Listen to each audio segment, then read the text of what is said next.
नाही पै सर्वता कदा काळी बालकाचे कोडे पूर्वी तसे माता तैशी आनंद गीता पूर्वी तसे मातेच्या उदरी रक्षिले तुम्हास मातेच्या उदरी रक्षिले तुम्हास आपुल्या मनास कान कळे बालकाचे कोडे पूर्वी तसे माता तैशी आनंद गीता पूर्वी तसे बाहेर निघता रक्त दुग्ध झाले बाहेर निघता रक्त दुग्ध झाले बाळगुरु बोधिले बापूजीशी बालकाचे गोडे पूर्वी तसे माता तैशी आनंद गीता पूर्वी तसे नमन माझे दत्तात्रया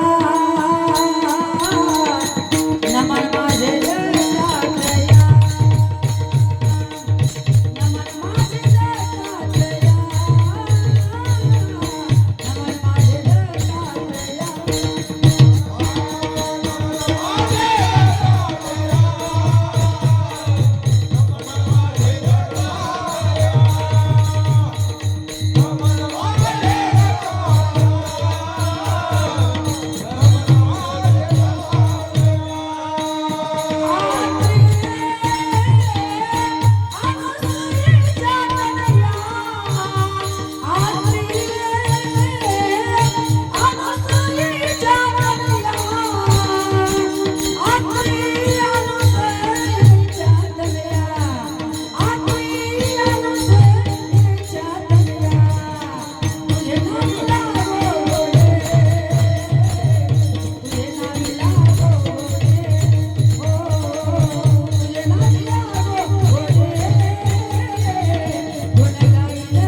नमन माझे दत्तात्रया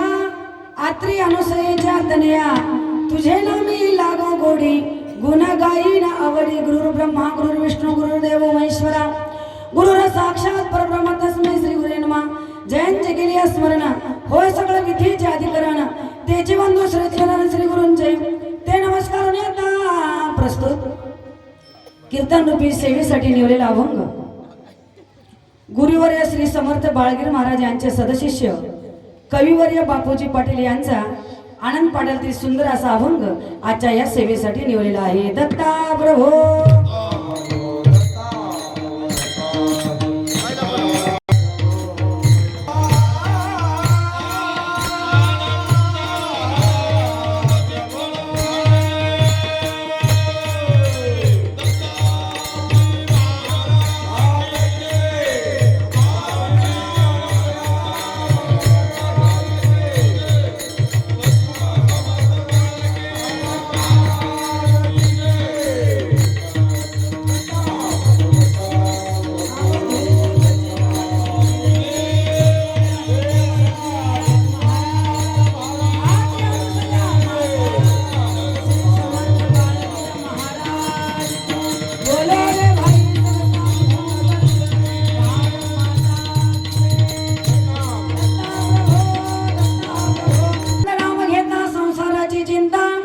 नाही पै सर्वता कदा काळे बालकाचे गोडे पूर्वी तसे माता तैशी आनंद गीता पूर्वी तसे सेवेला सुरुवात करण्या अगोदर अल्पसा परिहार द्यायचा तो असा संत साधू मुनीच्या पवित्र पदस्पर्शांनी पावन झालेली भूमी पाटोदा या गावामध्ये सालाबाद प्रमाणे चालत असलेला हा अखंड दत्तनाम सप्ताह आणि अखंड दत्तनाम सप्ताहातील आजचा हा तिसरा दिवस तिसऱ्या दिवसाचे कीर्तन रूपी पुष्प भगवंताच्या चरणी अर्पण करण्याचं भाग्य या ठिकाणी मला प्राप्त झालेले आहे। या कार्यक्रमासाठी गावातील समस्त भाविक भक्त समस्त कार्यकारी मंडळी, समस्त सप्ताह कमिटीच्या वतीने ही सेवा माझ्या वाट्याला आलेली आहे. आणि अशा या अत्यंत भव्य दिव्य स्वरूपाचा अखंड दत्तनाम सप्ताह कार्यक्रमासाठी जे वैभव लागतं ते म्हणजे गुणीजन कलाकार मंडळी. आपल्या कार्यक्रमासाठी भाग्यानंच लाभलेले म्हणायला काही हरकत नाही. नामांकित मृदंगाचार्य ज्यांचं नाव एका एरियात नाही तर महाराष्ट्र, आंध्र, कर्नाटक मध्ये गाजलेलं आहे असे आमचे मनोज भाऊ शिंगणगावकर. आणि या साठी गायनासाठी उपस्थित असणारे आपले दत्तभक्त परायण बालाजी महाराज आळंदीकर, दत्तभक्त परायण आपले धोंडीबा महाराज चिटमुकरेकर व या ठिकाणी चोपदाराची सेवा देण्यासाठी उपस्थित आहेत आपले मारुती मामा इटगेळकर, रामदास भाऊ थडीबोरगावकर आणि दुसरे मृदंगाचार्य इथे उपस्थित आहेत बरं का, पांडुरंग महाराज थडीबोरगावकर. आणि सगळ्यात महत्त्वाचं म्हणजे कार्यक्रमाचं सुंदर नियोजन आयोजन करण्यासाठी लाभलेले माझे बंधू बरं का, आनंदा महाराज थडीबोरगावकर. या ठिकाणी विनेकरी दादा आहेत, आपले पेटीवादक आहेत, उपस्थित समस्त टाळकरी, गायकवृंद, गावातील सर्व भाई भक्त, माता पिता, बंधू भगिनी सर्वांच्या चरणी नमस्कार करते. दत्ता प्रभो.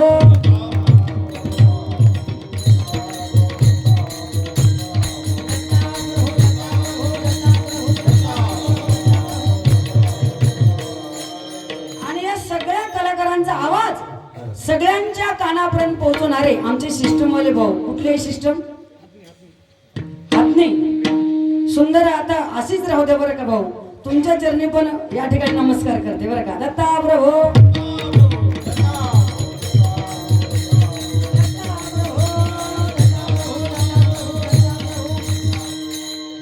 आनंद नाम घेता संसाराची चिंता नाही पै सर्वता कदा काळी. बालकाचे गोडे पूर्वी तसे माता, तैसे आनंद घेता पूर्वी तसे.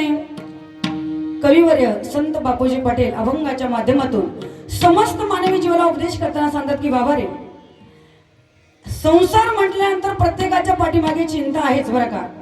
संसार म्हटलं की चिंता आहेच. कुणाला कोणती चिंता आहे, कुणाला कोणती चिंता आहे बघा तुम्ही. चिंता नाही असा एकही माणूस शोधले तर सुद्धा सापडणार नाही. प्रत्येकाला चिंता आहे. त्या चिंतेतून आपला बाहेर पडायचं असेल, चिंतेच्या मुक्त व्हायचं असेल तर आनंद देवदत्त प्रभूचं नामचिंतन करा. त्या चिंतेतून आपण बाहेर पडाल आणि जीवन मुक्त व्हाल. ज्याप्रमाणे एखादी आई आपल्या बालकाचं कोड कौतुक पूर्ण करत असते, त्याप्रमाणे ती आनंद घेता समस्त भक्तांचं कोड कौतुक पूर्ण करण्यासाठी सज्ज आहे. ज्या भगवंतानी आईच्या उदरामध्ये 9 महिने 9 दिवस आपल्याला पालन पोषण केलं, वाढवलं, त्या भगवंताला आपली सर्वस्व चिंता आहे. आपण चिंता करायची गरज नाही. बाळाचा जन्म झाल्याबरोबर ज्या भगवंताने आईच्या रक्ताचं दूध बनवलं, एवढी जाणीव आपल्याला का कळत नाही. ती जाणीव करून घेण्यासाठीच हा अखंड दत्तनाम सप्ताह आहे. दत्ता प्रभो.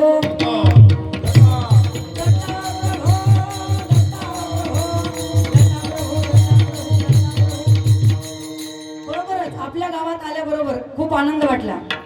पहिल्यांदा सगळे तरुण बांधव या कार्यक्रमामध्ये उपस्थित आहेत, सहभागी आहेत. कारण का, तरुण मुलं कार्यक्रमामध्ये सहभागी झाल्यानंतर आपला परमार्थ सिद्धीला गेला म्हणायला हरकत नाही. हे सगळं करणं आहे या तरुण मुलासाठीच. आजकालचे तरुण व्यसनाच्या आहारी जाऊन आपलं आयुष्य बर्बाद करायला लागलेले आहेत. त्या तरुणाला एकत्र आणण्यासाठी, त्या तरुणाला चांगल्या मार्गाने लावण्यासाठीच आपण केलेली धडपड म्हणजे हा अखंड दत्तनाम सप्ताह आहे. दत्ता प्रभो.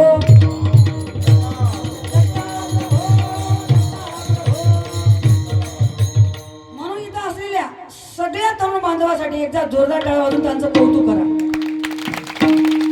नाहीतर सप्त्यामध्ये म्हणलं, कीर्तनामध्ये म्हटलं, महाराज आल्याबरोबर सगळे 55, 60, 65च्या पुढचे सगळे कार्यकर्ते आमच्या समोर येऊन बसतात बरं का. पण तरुण मुलाला परमार्थाकडे आलं एवढा आनंद मिळते महाराज. कारण का, हे पुढच्या पिढीचे भावी नागरिक आहेत म्हणायला हरकत नाही. म्हणून तरुण वयामध्येच परमार्थ केला पाहिजे. पण आजकालचे तरुण मुलं इकडे येत नाहीत. पण आपलं एक गाव आदर्श घेण्यासारखं आहे की सगळा अख्खा मंडप तरुण बांधवांनी भरलेला आहे. म्हणून खूप कौतुक वाटतं मला. आणि खरंय, तरुणपणामध्येच या ठिकाणी परमार्थ केला पाहिजे.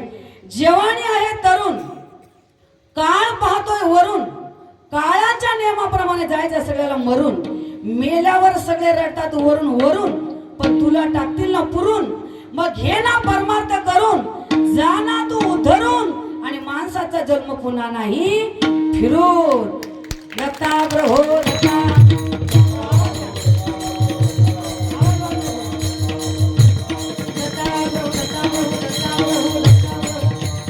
म्हणून ते परमार्थ करून आपल्याला आपल्या जीवनाची चिंता दूर करायची आहे बरं का. खरंच महाराज, या पृथ्वी तलावर संत अवतारला येतात तर केवळ जगाचं कल्याण करण्यासाठी, समाजाची चिंता दूर करण्यासाठी संत या पृथ्वी तलावर अवतारला आले. समस्त समाजाकडे बघितलं तेव्हा संताला असं दिसून आलं, बुडत हे जन न देखावे डोळा.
सांगितले बरं का की बाबा रे, भगवंताचं नामचिंतन करा. भगवंताचं नामचिंतन केल्याशिवाय या मानवी जन्माचा उद्धार होणार नाही बरं का. म्हणूनच नामचिंतन करा म्हणून संतांनी हाका मारून सांगितले. पण कुणी कुणाचं ऐकायला तयार आहे? सध्याचं वातावरण असं चालू आहे महाराज. या कलियुगाचं वारस तसं आहे. एकाच कुटुंबामध्ये मुलगा बापाचं मानायला तयार नाही, सुनबाई सासूबाईचं मानायला तयार नाही, गावातील लोक सरपंचाचं मानायला तयार नाही. एका गावामध्ये एका कुटुंबामध्ये एवढा भानगड आहे, मग अख्ख्या विश्वामध्ये किती भानगड चालू असतील? कोण कुणाचं मानायला तयार आहे? संत भरपूर ओरडून सांगितले, हाका मारून सांगितले, नाही नाही शिव्या देऊन सांगितले, तरी ऐकलं नाही. शेवटी संत म्हणतात बाबा एवढं सांगून जर तुम्ही ऐकत नसाल तर आमचं काही जाणार नाही. एक दिवस काल येईल तुम्हाला बांधून येईल. येथे काय बा कुणाचे गेले, ज्याने त्याने अनहित गेले. ज्याचं त्याला अनहित करून घेऊ नका, तुमचा घाटा होतो हेही तुम्हाला कळत नाही बरं का. काही काही लोकांना व्यवहार करतात बरं का, धंदा टाकतात, व्यवसाय टाकतात, पण आपला फायदा होतो का घाटा होतो एवढं तरी कळायला पाहिजे वर्षाला एकदा, तर मग त्या धंदा करण्यामध्ये फायदा आहे. काही लोकांना हेही कळत नाही आपला घाटा होतो का फायदा होतो बरं का. एक व्यक्ती एसटी मध्ये चढला, कंडक्टर वाल्याकडे गेला, तिकीट फाडलं आणि एसटीच्या खाली उतरला. एसटी निघून गेली की मोठ्याने हसू लागला. बाकीचे लोक म्हणले तुला हसायला काय झालं? तो म्हणला त्या कंडक्टरला फसवलं म्हणला, आणि पैसे तुझे गेले ना दादा. अरे पैसे तुझे गेले, तुझा घाटा झाला, त्याची एसटी तर जाणार आहे ती गेली, पण पैसे आपले गेले हेही काही लोकांना कळत नाही, त्याच्यामध्ये सुद्धा आनंद मानतात. म्हणून आपला घाटा होतो, आपलं हित होते का हे प्रत्येकाला कळायला पाहिजे. मग एवढं सांगून जर आपण ऐकत नसाल, काही काही लोक असे म्हणतात कीर्तनकारांनी आम्हाला भरपूर सांगितलं टाळी वाजवा भजन करा, टाळी वाजवा भजन करा, आम्ही अजिबात केलं नाही. आणि आमचं काय जाणार? दत्तनाम सप्ताह एवढ्या मोठ्या थाटामाटामध्ये गावकऱ्यांनी आयोजित केलेलं आहे. कारण का प्रत्येकाला नामचिंतन करता यावं. आपण आपल्या व्यवहारामध्ये सालभर वर्षभर आपलं आयुष्य या व्यवहारात जाते, पण या 7 दिवसामध्ये तरी अखंड नामचिंतन गावकऱ्यांना घडावं या हेतूने या कार्यकर्त्यांनी सप्ताह ठेवला. आणि सप्त्यामध्ये बसल्यानंतर कीर्तनात बसल्यानंतर आपण जर टाळी वाजली नाही तर आपला घाटा किती होईल? म्हणून आपला घाटा करू नका. एवढं सांगून जर ऐकत नसाल तर परिणाम काय होईल? हे जरी नाही काल तर दुसरा येईल, हे जरी नाही काल, हे जरी नाही काल तर दुसरा येईल, हे जरी नाही काल, नाही काल, हे जरी नाही काल तर दुसरा येईल, हे जरी नाही काल. सरत शेवटी काळ बांधून देईल, सरत शेवटी काळ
आणि भांडण नाही, काही आपलं जाणार नाही बरं का. म्हणून बाबारे विनंती आहे तुम्हाला, माझी विनंती वारंवार देव भजाओ दिगंबरा.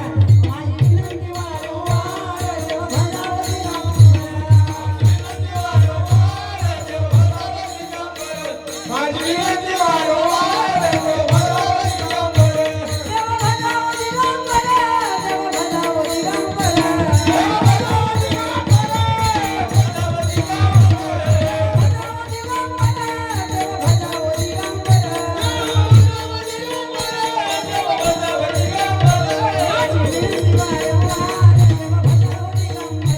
माझी विनंती वारंवार देव भजाओ दिगंबरा.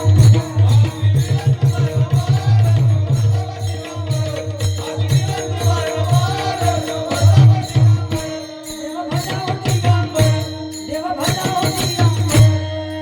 म्हणूनच संत सांगतात की बाबा रे, तुम्हाला विनंती वारंवार आहे, भगवंताचं नामचिंतन करा. या नामचिंतनाला काय काय झालं, कोण कोण उतरले.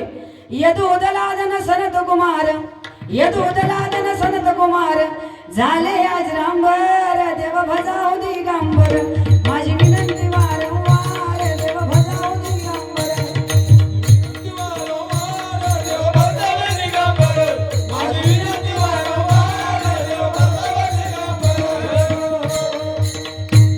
म्हणूनच संत आपल्याला विनंती करून सांगतात. त्या संतांचं आपण अंतःकरणामध्ये त्यांचं वचन मान्य केलं पाहिजे. पण सध्याचं वातावरण आहे महाराज, कुणी कुणाचं ऐकत नाही. कारण का सध्याचं हे चैनीचं युग आहे. माईक पदार्थ जास्त निघालेत बरं का. जे खोटं आहे ना, खोट्याकडेच माणसं जास्त आकर्षित होतात. बघा तुम्ही या ठिकाणी कीर्तनाच्या ऐवजी दुसरा कोणता कार्यक्रम असता तर समाज मावला नसता बरं का. सत्याला किंमत नाही, खोट्याच्या पाठीमागे लागतात. आणि जे परमार्थाकडे येतात ना ते भाग्यवान आहे म्हणून समजा. भाग्यवान लोक ज्या धर्ममंडपामध्ये येऊन बसतात, जे दुर्भाग्य आहेत ना ते घरी गाढ झोपले असतील महाराज. भाग्य लागतं या ठिकाणी येण्यासाठी सुद्धा. सपने तो सभी सजाते हैं, सपने तो सभी सजाते हैं, लेकिन टूट ही जाते हैं. इस धर्म मंडप में वही लोग आते हैं, उसे मेरे भगवान बुलाते हैं, उसे मेरे भगवान बुलाते हैं. ज्यांच्यावर भगवंताची कृपा आहे तेच लोक इथे येऊन बसले. जे दुर्भाग्य आहेत महाराज ते आले तरी कीर्तनातून उठून जाते. परमार्थ करण्यासाठी भाग्य लागतं, भाग्याशिवाय या गोष्टी घडत नाहीत.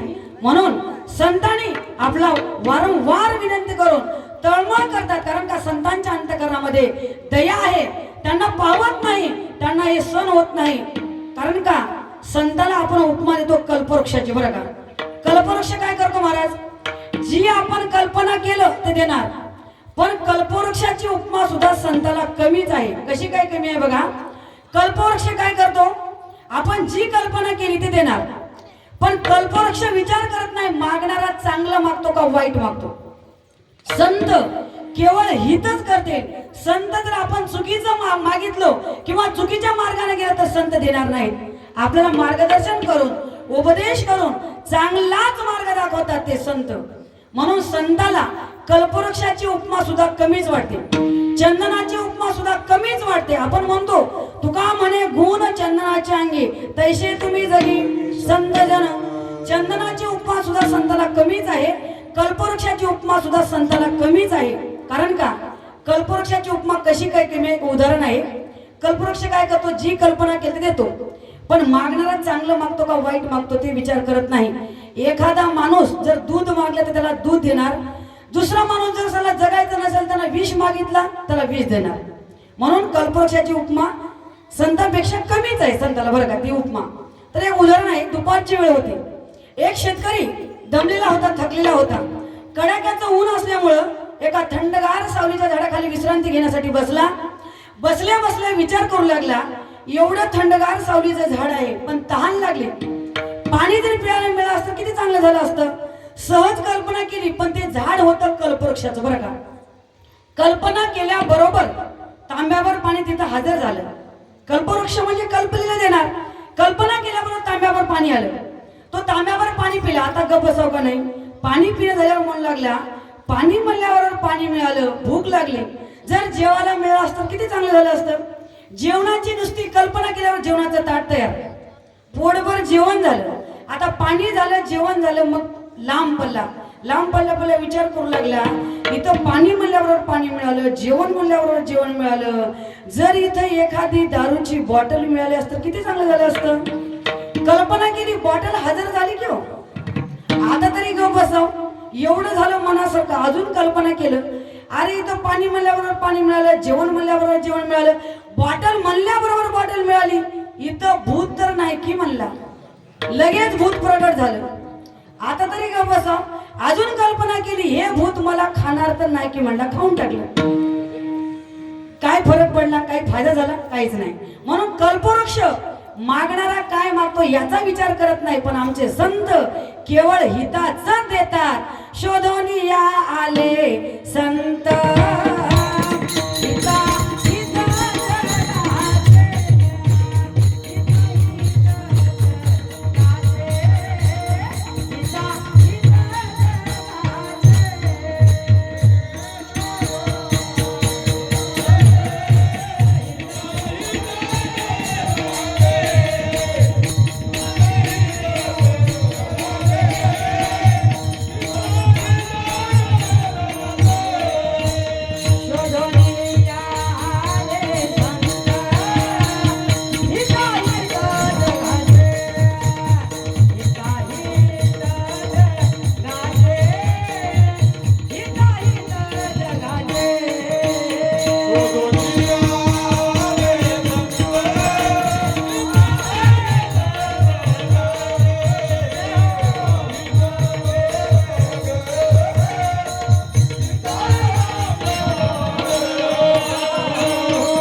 जगाचे, हिता हिता हित जगाचे. संत केवळ हितच करतील, म्हणून संतांनी सांगितलेल्या भक्ती मार्गाने जा. अतिशय सोपा आहे महाराज, भक्ती कोणता बहु सोपा, अतिशय सोपा आहे. पण आपण सोपा मार्ग सोडल्या आणि कठीण मार्गाने जाऊन आपण आपल्या आयुष्याची बर्बादी करून घ्यायला लागलो. कारण का सध्याचं वातावरण तसं आहे महाराज. एवढे माईक पदार्थ निघाले, एवढ्या खोट्या वस्तू निघाल्या. बघा, घराघरामध्ये कलर टीव्ही आला. टीव्ही आला म्हणजे वाईट तेवढं नाही महाराज, मला काय कंपनीच्या विरुद्ध जायचं नाही बरं का. टीव्ही चांगला बी तेवढाच आहे आणि वाईट बी तेवढाच आहे. पण काय घेतलं पाहिजे हे तर लोकांना कळायला पाहिजे. जे बघायचं ते आपण बघत नाही, नको ते बघतो. दिवसाची सुरुवात आहे मन मंदिरा गजर भक्तीचा 16 अंगाचा. दिवसाची सुरुवात कीर्तनाने आहे, पण आपण कीर्तन बघत नाही. महिला मंडळ कीर्तन बघतो का मी आपण टीव्हीवर? नाही बघत. आपण एकच बघतो, आपलं आवडीचं चॅनल आहे, तुझ्यात जीव रंगला, माझ्या नवऱ्याची बायको, पवित्र रिश्ता. काय मिळणार आहे याच्यामधून? जे बघावं ते आपण बघत नाही, नको ते बघतो बरं का. आणि महिला मंडळ एक सांगू का तुम्हाला, जर टीव्हीच बघायचं असेल, जय मल्हार हे सिरियल बघा खंडोबाचं. म्हणजे कमीत कमी तुम्हाला देव भक्तासाठी किती वेळा होतो, भक्तासाठी काय काय काम करतो हे तरी कळेल तुम्हाला कमीत कमी. पण लोक तेही बघत नाहीत, नको नको ते सिरियल बघतात बरं का. त्याच्यामध्ये काहीच फायदा नाही. काय सांगू महिला मंडळ, काही काही बायका त्या पवित्र रिश्ता बघण्यामध्ये स्वयंपाकच करायचं विसरले. त्या हिरोला बघण्यामध्ये घरचा खरा हिरो उपाशी मेला. एवढे वेळ लागले बाला ते स्त्रियांचं, काय सांगावं. जे बघावं ते बघत नाही, नको ते बघतात. म्हणून लई वाईट परिस्थिती आहे. खऱ्याला किंमत नाही, खोट्याला किंमत आहे. बघा तुम्ही आता इथं बसलेले पुरुष मंडळी, प्रत्येकाच्या खिशामध्ये मोबाईल आहे. मोबाईल चांगला बी तेवढाच आहे आणि वाईट बी तेवढाच आहे. पण काय घेतलं पाहिजे हे कळायला पाहिजे ना. पण मोबाईलचं एवढं वेळ लागलं, तरुण मुलांना वेळ लागलं याच्यात नवल नाही. छोट्या मुलांना तर वेळ लागलंच, कारण का ते आकर्षित होतात. आई वडिलांनी मोबाईल घेऊन दिला अभ्यास करण्यासाठी, पण पोरं अभ्यास तर करतच नाहीत, पण नको नको ते गेम बघतात महाराज. वेडे झाले या मोबाईलच्या नादामुळे काही पोरं. सगळ्यांना वेळ लागलं, तरुण मुलांना तर वेळ लागलंच, पण म्हाताऱ्या आजोबाला सुद्धा मोबाईलचं वेळ लागलं. काही काही लोक तर मोबाईलच्या नादामध्ये स्वतःचं घरच विसरून गेले. एक व्यक्ती मोबाईल बघत बघत दुसऱ्याच्याच घरात घुसला, डायरेक्ट जाऊन सोफ्यावर बसला. आता सोफ्यावर बसल्यावर त्या बाईच्या तर लक्षात येऊ दुसरा माणूस आपल्या घरात येऊन बसलाय, ती सुद्धा मोबाईलच्या नादामध्ये व्हॉट्सअप फेसबुक. तिला वाटलं तिचाच मालक घरात आलाय, तिनं गोल्डन चहा बनवला, त्या सोफ्यावर बसल्या माणसं हातात दिला, मोबाईल बघत बघत बरं का. तो बिचारा चहा घेतला, मस्त चहा पिऊ लागला, तेवढ्यात त्या बाईचा नवरा घरात आला, तोही मोबाईलच्याच नादामध्ये.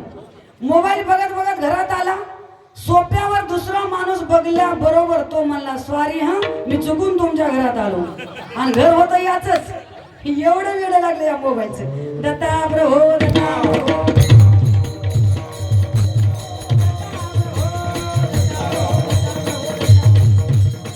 मोबाईलचा वापर असावा पण कायमचा कामापुरता असावा. नको तिथं मोबाईल बघ. काही लोक तर नालीमध्ये पडले हो या मोबाईलच्या नादामुळे. एवढं वेळ लागले महाराज. कारण काही दिसायला सुखाचा पण असायला नाही. बघा महिला मंडळ जेवढे काही आता नवीन साधने निघाले त्याच्या मागे दुःख आहे. आता एवढे निघाले माहीत काही कष्टाचं काम राहिलं नाही. बटन दाबले की जागेवर पाणी. चटणी सुद्धा वाटायची गरज नाही. मिक्सर आले बरोबर. आता हे तर साधं मशीन आहे. आता एक नवीन मशीन आले आंघोळ करायचं मशीन. तुमच्याकडे आले का नाही आंघोळ करायची मशीन? येईल काही दिवसाने बरं का. आंघोळ करायची का मशीन मध्ये जायचं स्वच्छ होऊन बाहेर यायचं. पाणी टाकायची गरज नाही साबण लावायची गरज नाही. एका गावामध्ये पाहुणा आला. पाहुण्याने त्या घरमालकाला विचारलं मला आंघोळ करायची आहे. मग घरमालकाने सांगितलं चला आमच्या मशीन मध्ये. त्या पाहुण्याला मशीन मध्ये टाकलं लाईटच गेली. पाहुणा मध्येच धडक धडक धडक धडक. कसं तरी जनरेटर आणलं त्या घरमालकाने पाहुण्याला बाहेर काढलं. आता अर्धा तास लागला जनरेटर लावायला करायला. अर्धा तासाच्या नंतर पाहुणा मशीनच्या बाहेर आल्याबरोबर थरथर कापू लागला आणि त्या घर मालकाला हात जोडून म्हणते आता मेलो तर सुद्धा तुमच्या गावाला येणार नाही. मी नाही बरं का. मी पुन्हा येणार. बोलवलं तर पुन्हा येणार. तो पाहुणा म्हणू लागला आणि जर चुकून आलोच नदीवर जाऊन तळ्यावर जाऊन थंड पाण्याची आंघोळ करीन पण तुमच्या मशीन मध्ये जाणार नाही. दत्ता प्रभो.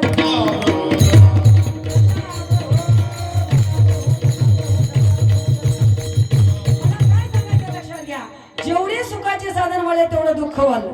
सगळं जागेवर मिळालं माय. आता फक्त एक मशीन निघाव. जेवण करायची भूक लागली का मशीन मध्ये जायचं ढेकूर देऊनच बाहेर यावं. आता खायची गरज नाही. एवढा जमाना सुधारला ना. बटन दाबले की जागेवर पाणी. सगळं जागेवर मिळाल्यामुळं काय परिणाम झाला? आजार वाढले. महिला मंडळ पूर्वीच्या बायका 4-4, 5-5 किलोमीटरहून पाणी आणायच्या. डोक्यावर एक हांडा कडेवर एक हांडा. कसलाच आजार बायकांना होत नव्हता. 2-2 भाकरी खायच्या बायका. कसलाच आजार होत नव्हता. काम बी तसंच खाणं बी तसंच. आता कामही नाही खाणं बी नाही. आत्ताच जेवले म्हणायचं 2 घास खायचं. आत्ताच चहा पिले म्हणायचं 1 घोट चहा पियायचं. पहिले तर काहीच राहिलं नाही बरं का. मग सगळे जाग्यावर ऑटोमॅटिक कामं झाल्यामुळं आजार वाढले. किती आजार वाढले माय? High BP, low BP, sugar, thyroid, काय आजार वाढले. अरे बापरे. आणि त्या आजाराबरोबर वजनही तसेच वाढले. किती वजन वाढले माय? काय सांगू. एवढे वजन वाढून गेले. एवढे वजन वाढून गेले. एका गावामध्ये 1.5 क्विंटनची बाई होती. 1.5 क्विंटन. कसं असेल ते मॉडेल. आणि त्याच बाईच्या घरी चोर गेला. कशाला मरायला जावं का. ती बाई एवढी डेरिंगबाज होती. त्या चोरला धरली खाली पाली उरावर बसली आणि तिच्या पोराला म्हणू लागली पप्प्या जाय तुझ्या बापाला बोलून आण. पप्प्या जाय तुझ्या बापाला बोलून आण. आता ते पोरग गपचूप जावं का नाही. पोर बी लय आगाव. ते पोरग म्हणलं मम्मी माझी चप्पल कुठं आहे. चोर म्हणला बापू माझी चप्पल घालून जाय पण तुझ्या बापाला लवकर बोलणार मला. हिच्या वजनानं मी मरल म्हणून. आणि खरं आहे मला 1.5 क्विंटल उरावर बसल्यावर माणूस जगल का? बरं मला सांगा एवढं वजन वाल्यावरती बाई तर जगल का? कुक केलं की तिकडे. क्या भरोसा है इस जिंदगी का, क्या भरोसा है इस जिंदगी का, क्या भरोसा है इस जिंदगी का, क्या भरोसा है इस जिंदगी का. साथ देती नहीं ये किसी का. क्या भरोसा है इस जिंदगी का,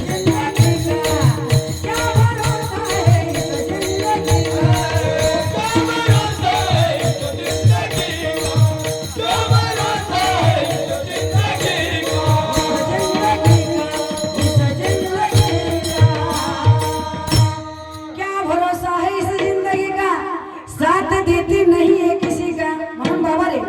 या देहाची नो गॅरंटी. कधी काय होईल ते काही सांगता येत नाही. म्हणून काय करा आज आता ताबडतोब सावध व्हा आणि भगवंताचं नामचिंतन करा. नामचिंतन नाही केलो गेला गेला हा नरदेह मग काहीचा भगवंत.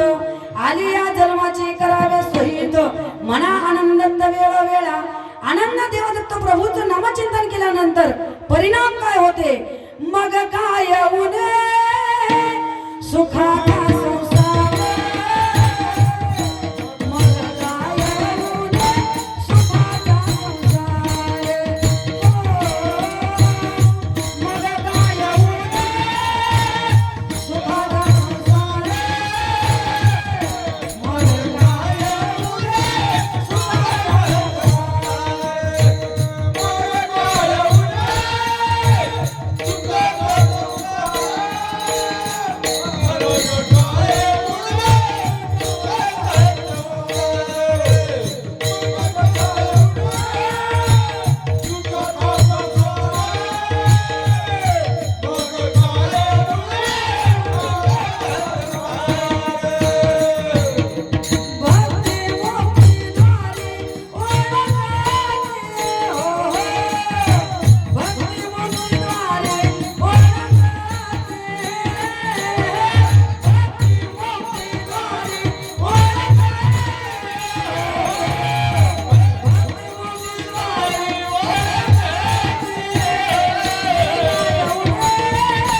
संसार,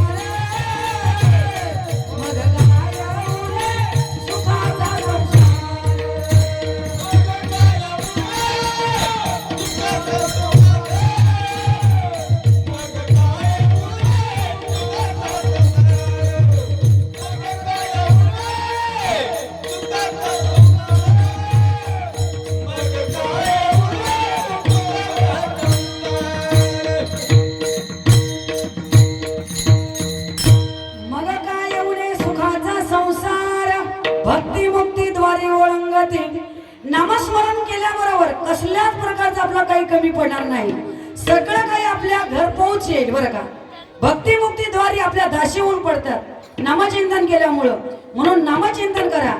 नामचिंतन केल्यामुळं सगळं काही तर मिळतच, पण जे काही माणसाच्या जीवनामध्ये चिंता लागून आहे ना, ती चिंता सुद्धा दूर होईल. अभंगाचं प्रथम चरण. आनंद नाम घेता आनंद नाम घेता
नाही पै सर्वता कदा काळी.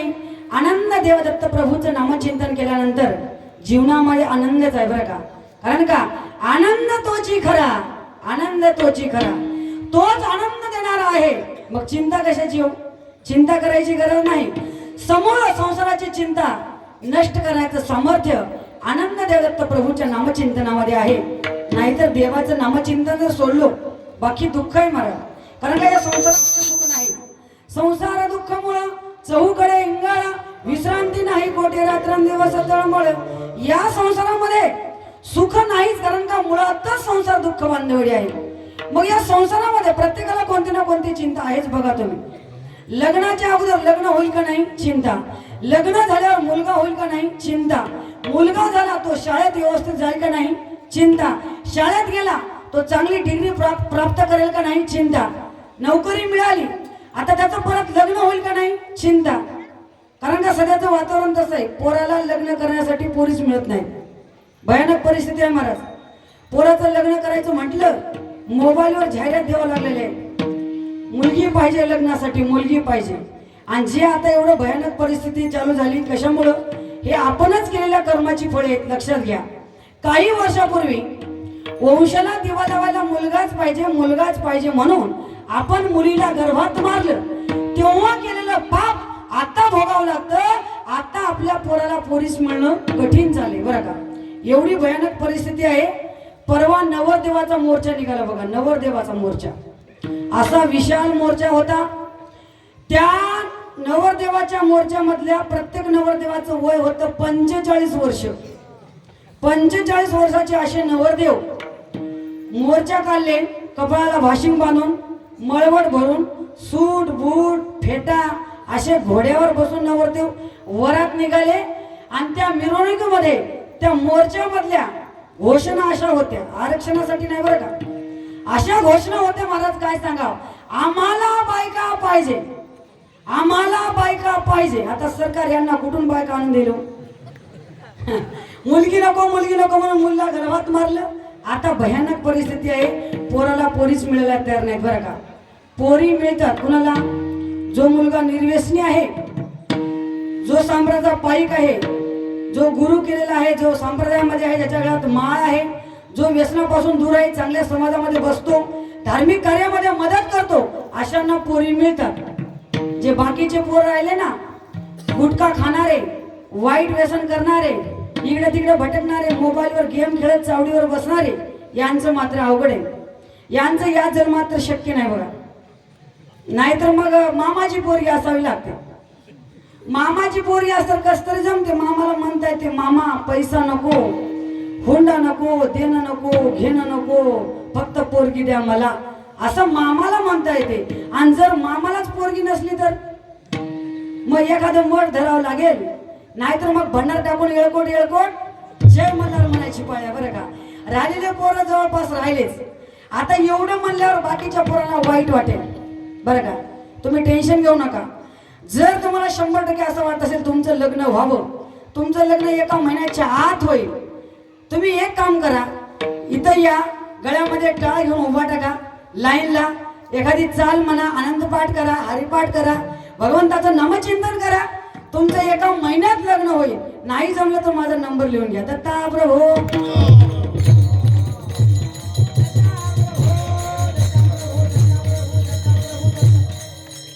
म्हणजे प्रत्येक गोष्टीमध्ये चिंता आहे. पोरगा झालं, नोकरी लागली, त्याला बायको मिळेल का नाही चिंता. बरं, त्याचं लग्न झालं, त्याला मुलबाळ होईल का नाही चिंता.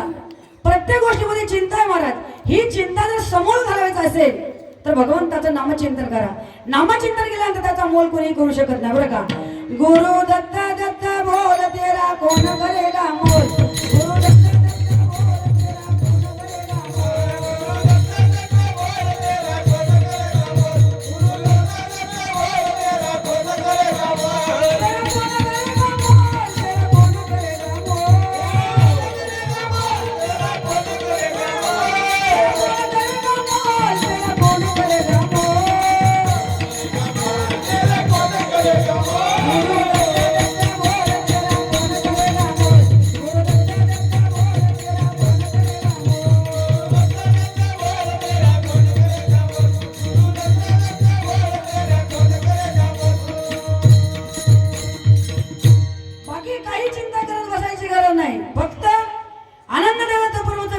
नामचिंतन करा, बाकी कोणत्याच कामाचा तुम्ही मोल करू नका. या नामाचा मोल कोणी करणार आहे महाराज? नामचिंतन केल्याबरोबर मोक्ष देणारा भगवान परमात्मा आपल्या पाठीशी उभा आहे बरं का. मागे पुढे उभा राहून तो आपला सांभाळ करतो. म्हणून त्याचं नामचिंतन अहोरात्र करा. वेळ मिळेल तेव्हा करतो म्हणतो जमणार नाही. कधी काय होईल याची गॅरंटी नाही. म्हणून होईल तेवढं येता जाता उठता बसता खाता पिता देता घेता वदता आनंद बोला. कोणतंही काम करा, ते काम करत असताना आनंद नामाचा छंद आपल्या जिभेला लावा बरं का. जिवली काय तुझा धंदा, काय तुझा धंदा, घडीभर आठवा आनंदा, घडीभर आठवा आनंदा. काय तुझा धंदा, काय तुझा धंदा, घडीभर आठवा आनंदा, घडीभर आठवा आनंदा. काय तुझा धंदा, काय तुझा धंदा, घडीभर आठवा आनंदा, घडीभर आठवा आनंदा. काय तुझा धंदा, काय तुझा धंदा, घडीभर आठवा आनंदा, घडीभर आठवा आनंदा. दुसरा काही धंदा नाही. आनंद नामाचा धंदा आपल्या मनाला लागू द्या. आनंद नामाची गोडी आपल्या जिभेला लागू द्या. आणि एकदा का आनंद नामाची गोडी लागली, हे जीभ वाईट खाणार नाही, वाईट पिणार नाही, वाईट मार्गाला जाणार नाही. एवढं मात्र निश्चित आहे बरं का. जो माणूस परमार्थामध्ये येतो त्याच्या हातून चुकून सुद्धा वाईट काम होणार नाही. म्हणून जास्त काही होत नसेल थोडं तरी परमार्थ करा. परमार्थामधला माणूस वाईट मार्गाने जात नाही. म्हणून प्रत्येकाने 3 गोष्टी लक्षात ठेवा. परमार्थ झाला म्हणून समजा आपला जास्त काही करायची गरज नाही. प्रत्येकाने या 3 गोष्टी लक्षात ठेवा. गायक असू द्या, वादक असू द्या, कीर्तनकार असू द्या, प्रवचनकार असू द्या, कथाकार असू द्या, कुणी असू द्या, प्रत्येकाने 3 गोष्टी लक्षात ठेवा. पहिलं म्हणजे आपली नजर पवित्र ठेवा. दुसरं म्हणजे आपली वाणी पवित्र ठेवा. तिसरं म्हणजे आपलं चारित्र्य पवित्र ठेवा. प्रत्यक्ष भगवान परमात्मा आपल्या घरी आल्याशिवाय राहणार नाही. दत्ता प्रभो,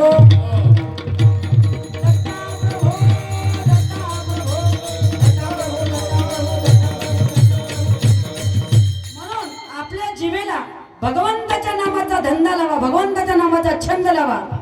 कारण का ही देहरूपी तिजोरी आहे. या तिजोरीमध्ये आनंद नाम साठवा, आनंद नामाचं धन साठवा. ते धन साठवण्यासाठीची तिजोरी आहे बरं का. या तिजोरीमध्ये काय ठेवायचं आहे बघा. देहाची तिजोरी भक्ती त्यात ठेवा, उघडदार देवा आता, उघडदार देवा, उघडदार देवा आता, उघडदार देवा. वा मनोज भाऊ काय सुंदर मृदंग वाजवला, अंगाला काटे आले बघा. आमच्या मनोज भाऊ साठीचा जोरदार टाळा वाजवा बरं. आणि मनोज भाऊ मृदंगासाठी असले की आम्ही असं गायन जास्त करतो बरं का. गायनावर भर असते. तुम्ही म्हणू नका का कीर्तन आहे का भजन आहे. गायन जास्त होते कुणामुळं? मनोज भाऊमुळं. कारण का आम्हाला आनंद मिळते महाराज. यांचा मृदंग ऐकला तर 1 वर्ष पुरेल एवढी एनर्जी सगळ्याला मिळते. एवढा आनंद आपल्या मनोज भाऊच्या मृदंगामध्ये आहे. दत्ता प्रभू,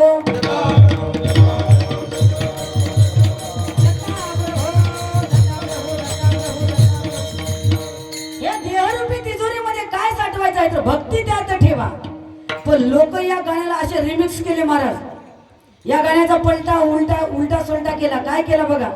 या गाण्याला असं म्हणतात काही लोक, देहाची तिजोरी दारू त्यात ठेवा, उघड बार देवा आता. असं नाही बरं का. असं म्हणू लागले लोक. या गाण्याला रिमिक्स मध्ये असं म्हणायला चालू केले. जे साठवायचं ते आपण साठवत नाही. जे या मनमंदिरामध्ये ठेवायचं आहे ते ठेवत नाही, नको ते ठेवतो. जे ठेवायचं ते ठेवत नाही, नको ते ठेवतो. त्यासाठी उदाहरण आहे महिला मंडळ. काही लोकांना अक्कल नसते की कुठं काय ठेवते. एवढं सुद्धा दिमाग नसते बघा. महिला मंडळ एक उदाहरण आहे. मग तुम्हाला समजायसारखं सोपं. एका मुलीचं लग्न झालं. आता लग्नामध्ये आपण आपल्या मुलीला काय काय देतो महिला मंडळ? फ्रीज बरोबर देता का नाही तुम्ही? महिला मंडळ देता का लग्नामध्ये? कूलर, कपाट बरोबर. कपाट तर कंपल्सरी असतेच. मग तिच्या आईने त्या मुलीला लग्नामध्ये राजाराणी कपाट दिला. महागडा भारी चांगल्या क्वालिटीचा राजाराणी कपाट दिला. मग मुलगी नांदायला गेली. आता लग्न म्हटल्यानंतर उन्हाळ्यामध्येच असतात बरोबर. मग उन्हाळ्यामध्ये लग्न झालं, ती मुलगी नांदायला गेली, खेड्यामध्ये दिलं होतं. खेड्यामध्ये उन्हाळ्यामध्ये बायकांना काही कामं नसतात म्हणून उन्हाळ्यामध्ये बायका काय करतात बघा, खेड्यापाड्याच्या शेणाच्या गौऱ्या लावतात, वाळू घालतात, त्याचा वाळून एका ठिकाणी ढीग करतात. त्या ढिगाला काय म्हणतात माय महिला मंडळ? हुडवा बरोबर. ते हुडवा असा असतो महाराज, किती जरी पाणी पडलं त्या हुडव्यातली एक सुद्धा गौरी भिजत नाही, असा हुडवा करून ठेवतात. आणि ते हुडवा चळणधार पाणी लागलं एक एक एक एक गौरी काढायचं, गरम गरम दूध गरम करून शेवया करून खायचं बरं का, असा तो हुडवा असतो. मग ज्या मुलीला ते खेड्यात दिलं होतं तिच्या सासूबाईनं अशा भल्या मोठ्या गौऱ्या लावलं, वाळू घालून उन्हाला वाळवत ठेवले. आणि अचानक सासूबाईला बाहेर गावी जायचं काम निघालं. सासूबाई सुनबाईला म्हणाली, सुनबाई मी बाहेर गावी चालले, हे गौऱ्या मोठ्या कष्टाने लावलेल्या आहेत, लक्षात घे, सगळ्या गौऱ्याकडे लक्ष ठेव, पाऊस येईल गौऱ्या भिजून जातील, मी चाललो गावाला. सासूबाई गावाला निघून गेल्या. सुनबाई एकटीच होती, नवीन नवरी बिचारी, काही माहित नव्हतं. त्या गौऱ्याकडे बघत बसले. अचानक वारं सुटलं, आभाळ भरून आला. त्या मुलीला वाटलं वारं सुटलं, आभाळ आला आणि जर अचानक पाऊस आला तर गौऱ्या भिजून जातील. म्हणून त्या नवीन नवरीने काय केलं बघा, सगळ्या गौऱ्या एका ठिकाणी केली. ते गौऱ्या एका टोपल्यात भरली, टोपलं टोपलं नेऊन मध्ये दोन्ही कपाटामध्ये दोन्ही कपाट भरून ठेवली. राजाचं बी कपाट भरलं, राणीचंही कपाट कच्च भरून टाकली गौऱ्यानं. काही दिवसांत तिची आई घरी आली आणि तिची आई म्हणू लागली, काय ग? आणि खरं सांगू का महिला मंडळ, आई जेव्हा मुलीच्या सासरी जाते तेव्हा तिचा संसार अतिशय बारकाईने बघत असते. माझी छकुली नीट संसार करते का नाही, व्यवस्थित सामान ठेवले का नाही, किचन मध्ये जाते, बेडरूम मध्ये जाते, तिचं सगळं काही संसार बघत असते. तिची आई गेली आणि म्हणू लागली, काय ग सीमा, मी तुला एवढा महागडा कपाट दिला, या कपाटामध्ये तुझ्या साड्या दागिने व्यवस्थित ठेवलीस का? ते पोरगी एक बी म्हणत नाही, दोन बी म्हणत नाही, तिला माहिती आहे मध्ये काय ते बोलत नाही. आपलं लेकरू का बोलत नाही म्हणून आईनं मला, बघू तुझ्या कपाटची चावी. मुलगी चावी द्यायला तयार नव्हती बरं का. तेव्हा आईने चावी घेतली, कपाट खोलला. कपाट खोलल्याबरोबर आईला काय दिसलं माय? काय दिसलं? गौऱ्या दिसल्या. आता गौऱ्या बघितल्या बरोबर त्या आईने त्या मुलीचं स्वागत केले असेल का? अगं वेडी, तुला काय दिम्मा काय का नाही, काय डोकं बी काय का नाही तुला? मी तुला कपाट दिला कशासाठी? सोन्याचे दागिने ठेवण्यासाठी. मी तुला कपाट दिला पैसे ठेवण्यासाठी. मी तुला कपाट दिला महागड्या साड्या ठेवण्यासाठी. आणि वेडी, तू याच्यामध्ये साड्या ठेवायचं सोडलीस, पैसे ठेवायचं सोडलीस, सोनं ठेवायचं सोडलीस आणि शेणाच्या गौऱ्या ठेवलीस. ज्याप्रमाणे ती आई त्या मुलीला शिव्या घालते ना, त्याप्रमाणे भगवान परमात्मा एक दिवस आपला विचारतील, या मनुष्य देहाने मी तुला देहरूपी तिजोरी दिलो होतो, या तिजोरीच्या साह्याने तू या देहरूपी तिजोरीमध्ये काय ठेवलास? क्या किया, क्या किया, क्या किया रे तूने जीवन गवा दिया, क्या किया रे जिसे पाना था उसको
उसको तो खो दिया. जे मिळवायचं आहे त्याला सोडून टाकलं, दुसरंच घेत बसलो. जे साठवायचं आहे ते सोडून टाकलं, दुसरं ठेवायला लागलो. जे करायचं ते करत नाही. जन्म दिला भगवंताने देवे देह दिला भजना गोमटा तोया झाला फाटा बाधिकेचा जन्माला आलो कशासाठी नामासाठी येऊन नामासाठी करे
जसं प्रमाण तशी चाल एकदा आमच्या आनंद दादासाठी जोरदार टाळ्या वाजवा.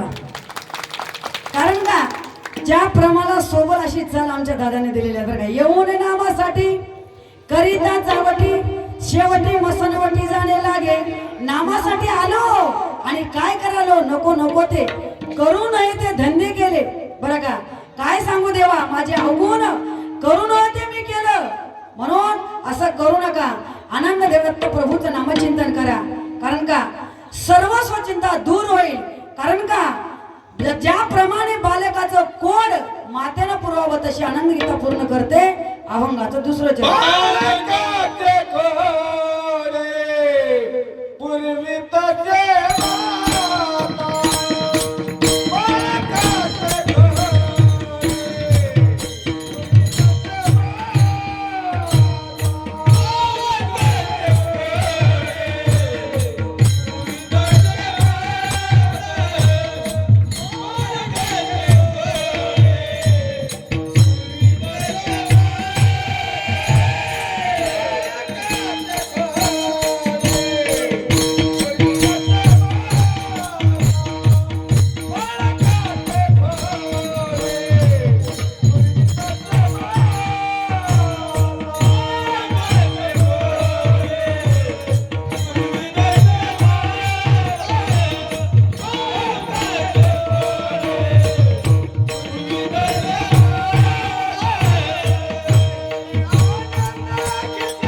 ज्याप्रमाणे आई आपल्या बालकाचं कोड कौतुक पूर्ण करत असते बरं का.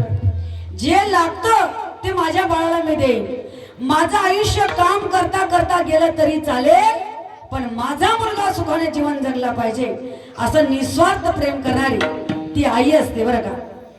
आई आपल्या मुलावर एवढं प्रेम करते महाराज, बाळाचं तोंडही बघण्याच्या अगोदर ती आई डॉक्टरांना सांगत असते, डॉक्टर माझा जीव गेला तरी चालेल, पण माझ्या मुलाला सुखाने बाहेर काढा. अशी नितांत प्रेम करणारी ती माऊली आहे. ज्याप्रमाणे आई आपल्या मुलावर निस्वार्थ प्रेम करते, लेकराचे हित वाहे माऊलीचे चित्त, ज्याप्रमाणे आई आपल्या मुलाचं कोड कौतुक करत असते, तशी आनंद घेता आपल्या समस्त भक्तांचं कोड कौतुक करत असते बरं का. कारण का समस्त जीवाचा सखा मायबाप तो भगवान परमात्मा आहे, तो आनंद देवदत्त प्रभू आहे. त्याच्याशिवाय जीवाचा सखा कोणी नाही महाराज. आपण म्हणतो सगळं माझं म्हणतो, पण आनंदाशिवाय जीवाचा सखा कोणी नाही. आनंद वाचोनी जीवाचा येथे सखा नाही. आनंद वाचोनी जीवाचा येथे सखा नाही. कोणी कोणाचा आनंद वाचोनी जीवाचा येथे सखा नाही. कोणी कोणाचा आनंद वाचोनी जीवाचा येथे सखा नाही.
कोणी येथे सखा नाही कोणी कोणाचा. आनंदाशिवाय जीवाचा सखा मायबाप कोणी नाही महाराज बरं का. जर आपण त्यांची इच्छा पूर्ण केलं तर आपल्याला माझं माझं म्हणतात. इच्छा न पुरविता स्वान चवता इथे डुंकुणी न पाहते तोंडाकडे. त्यांची इच्छा पूर्ण केलं तर ठीक आहे, नाहीतर नाही महाराज. संसाराचं असं एक वैशिष्ट्य आहे बघा, संसारामध्ये माणसाचं वय वाढलं किंमत कमी होते. संसारामध्ये माणसाचं वय वाढलं की किंमत कमी होते, आणि परमार्थामध्ये माणसाचं वय वाढलं की किंमत वाढत जाते. एवढा मात्र फरक आहे प्रपंचाचा आणि परमार्थाचा. म्हणून परमार्थ महाधन जोडी देवाचे चरण. परमार्थच हे मोठं धन आहे महाराज. किती मोठं धन आहे बघा. ज्या धनाचा वाटा भाऊ मागत नाही, जे धन चोरीला जात नाही, ज्या धनाला सरकारचं इन्कम टॅक्स लागत नाही, आणि जे धन मेल्यावर सुद्धा आपली साथ सोडत नाही, त्याला म्हणायचंय महाधन. दत्ता प्रभो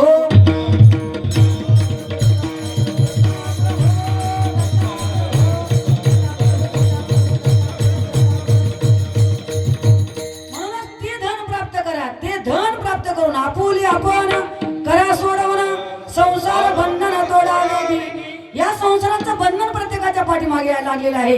या बंधनातून जर मुक्त व्हायचं असेल, भगवंताला आपलंसं करा. देव आपलासा झाल्याशिवाय बाकी कोणी कोणाचं नाही महाराज. आपण म्हणतो पत्नी माझी, मुलगा माझा, सगळं बहीण माझी, बंधू माझा, सगळं माझं म्हणता, पण कुणी कोणाचं नसतं. नाही रे नाही कुणाचे कोणे.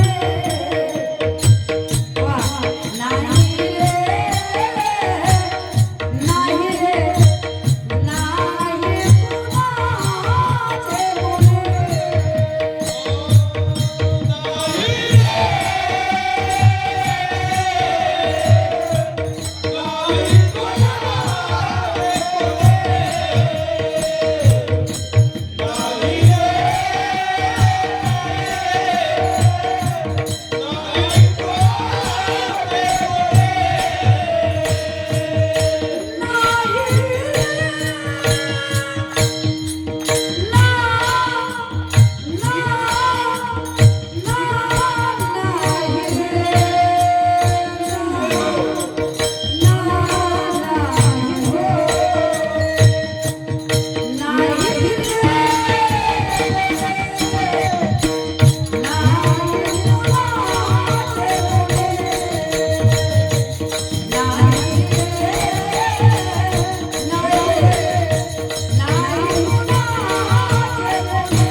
भगवान परमात्मा देव माझा मी देवाचा, हीच माझी सत्यवाचा. तो देव माझा आहे आणि मी त्या भगवंताचा आहे. म्हणून अशी अंतकरणामध्ये भावना ठेवून भगवंताचं नामस्मरण करा.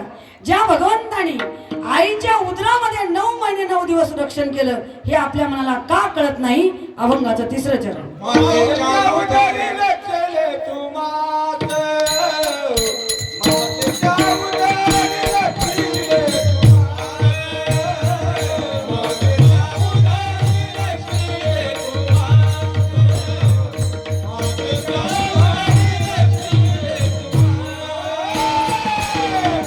मात,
मातेच्या उदरी रचले तू आपुल्या मनास कान कळे.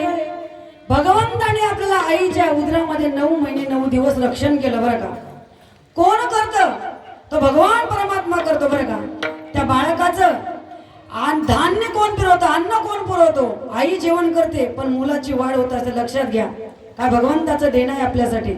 9 महिने 9 दिवस भगवंताने मुलाला वाढवलं, जन्म दिला. जन्म झाल्यावर आईच्या रक्ताचं दूध बनवलं. एवढंच नसून बाळ थोडा मोठा झाला. आता याचं दुधावर भागत नाही म्हणून देवाने आपल्याला छोटे छोटे दात दिले. त्याला आपण दुधाचे दात म्हणतो. ते दुधाचे दात किती वर्ष? 7 वर्ष 6 वर्ष. परत ते दात देवाने पाडून टाकले. का? आता याचं बिस्किटवर भागत नाही, दुधावर भागत नाही, याला भाकरी खाता यावं म्हणून दुधाचे दात पाडून टाकले. परत मजबूत भाकरी खायचे दात दिले. भाकरी खायचे दात किती वर्ष ठेवले? कुणाचे 50 वर्ष, कुणाचे 60 वर्ष. परत ते दात पाडून टाकले. कारण का देवाला माहित आहे म्हातारपणी माणसाचा जठराग्नी मंद झालेला असतो. जवानीतल्यासारखं काही खाल्लं अपचन होईल, तब्येत बिघडेल आणि पुन्हा लहान मुलाचा आहार चालू करावा म्हणून म्हातारपणी देवाने आपले दात पाडून टाकले. एवढी काळजी त्या देवाला आहे. कारण काही लोक म्हातारे आजोबा म्हणतात म्हातारपणी आमचे दात पाडण्यात देवाचा काय फायदा? देवाचा फायदा नाही, देवाला आपली काळजी आहे. त्याने तुझी काया नाही केली क्षीण, राहे त्या आनंद आठवणी.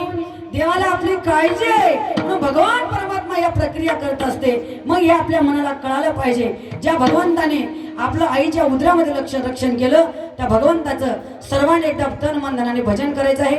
भजन करण्यासाठी सर्वांनी आपले दोन्ही हात वर करा आणि प्रेमानं, भासनाचा टाळा नाही बरं का, भजनातल्या टाळा. एका तालामध्ये महिला मंडळ तुम्ही सुद्धा आरक्षण आता 100% आरक्षण दिलंय. एसटी फ्री, कुठेही जा. हातावर करून महिला मंडळ, लाजायचं नाही. आपण देवाच्या दरबारावर आहोत आणि आपला समान हक्क सरकारने दिलेत. आपण कुठंच मागे यायचं नाही. हम भी कुछ कम नहीं है. चला महिला मंडळ हात वर करा सगळेजण. उभा टाकलेले, अष्टपाराला उभा टाकलेले महिला मंडळ, ओट्यावर बसलेले, इकडे कट्ट्यावर बसलेले सगळेजण हात वर गेलात का? एका तालामध्ये भजन. देवा दत्ता हो देवा दत्ता, देवा दत्ता हो देवा दत्ता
वा वा वा सर्वांनी अगदी तन मन धनाने टाळ्या वाजवल्या सुंदर भजन केलं तुमचं कौतुक म्हणून तुमच्यासाठी तुम्हीच एकदा टाळ्या वाजून घ्या बरं धन्यवाद आनंद नाव घेता संसाराची चिंता नाही पै सर्वता कदा काळी बालकाचे गोडे पूर्वी तसे माता तैशानंद गीता पूर्वी तसे मातेच्या उदरी रक्षले तुम्हास आपुल्या मनास कानकडे बालकाचे गोडे पूर्वी तसे माता तैशानंद गीता पूर्वी तसे भगवंताचं नामचिंतन केल्यानंतर आपल्याला कोणती चिंता करायची गरज नाही कारण का तो भगवान परमात्मा ज्याप्रमाणे आईला आपल्या लेकराची चिंता असते तसं त्या भगवंतावर भार घाला तुका म्हणे घालू तयावरी भार वाहुआ संसार देवा पायी सर्व संसार भगवंतावर अर्पण करा भगवंताच्या चरणावर अर्पण करा जीवन मुक्त व्हाल कारण का ज्या भगवंताने आईच्या उदरात रक्षण केले तोच भगवान परमात्मा आईच्या रक्ताचं दूध बनवलं अभंगाचं शेवट बाहेर निघाता रक्त दुग्ध बाहेर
शेवटच्या चरणामध्ये श्री समर्थ बाळगीर महाराजांचे शिष्य कविवर्य बापूजी पाटील सांगतात, बाहेर बाळाचा जन्म झाल्याबरोबर ज्या भगवंताने आईच्या रक्ताचं दूध बनवलं, मग एवढं आपल्या मनाला का कळत नाही? सगळं काय आपलं कोड कौतिक तो पूर्ण करणार आहे, पण भगवंताचं नामचिंतन करा. सर्वस्व भार त्या भगवंतावर घातल्यानंतर तो भगवान परमात्मा कैवारी होऊन आपल्या भक्ताचं रक्षण करेल आणि या संसार रूपी सागरातून तारून जाण्यासाठी भगवान परमात्माचं नामचिंतन करून या आलेल्या मानवी जन्माचे सुटका करून घ्या. संसार रूपी सागराच्या बाहेर निघून जीवन मुक्त व्हायचं आहे, मोक्ष प्राप्त करायचं. कारण का, गाडी किती चांगल्या क्वालिटीची असू द्या, कोणत्याही कंपनीची असू द्या, त्या गाडीची सर्व्हिसिंग केलीच पाहिजे बरं का. जर गाडीची सर्व्हिसिंग नाही केली तर गाडी बंद पडू शकते बरं का. गाडी जर बंद पडू द्यायचं नसेल, वर्षाला एकदा गाडीची सर्व्हिसिंग केलीच पाहिजे. हे देहरूपी गाडी आहे, या गाडीला सर्व्हिसिंग करायची आहे. सर्व्हिसिंग करण्यासाठी एवढं मोठं गॅरेज आहे. ह्या सगळ्या गाड्या तो भगवान परमात्मा हा मालक आहे, जगाचा विश्वाचा मालक आहे. संत म्हणजे हे मेकॅनिक आहेत. मग संतांच्या दरबारामध्ये बसून या गाडीची चांगली सर्व्हिसिंग करून घ्या. ती सर्व्हिसिंग करत असताना या देहरूपी गाडीला संयमाचं इंजिन लावा, धर्माची चाकं लावा, कर्माचं पेट्रोल टाका आणि ज्ञानाचा घेर टाका, वैराग्याची स्टेरिंग धरा. गाडी मोक्षापर्यंत गेल्याशिवाय राहणार नाही. दत्ता प्रभो, दत्ता प्रभो.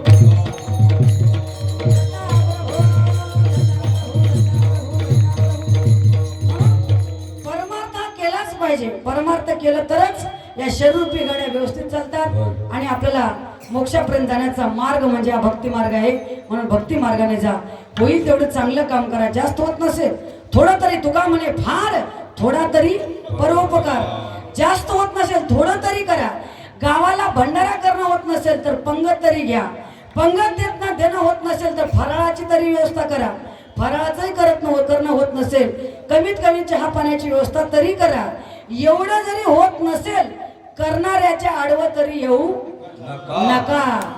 काही लोक स्वतःही करत नाही, स्वतःही कीर्तनाला जात नाहीत आणि जाणाऱ्याला म्हणतात आता तर रुपाळी चालू झाली, आता तर भजन चालू झाले, महाराज येऊ द्या.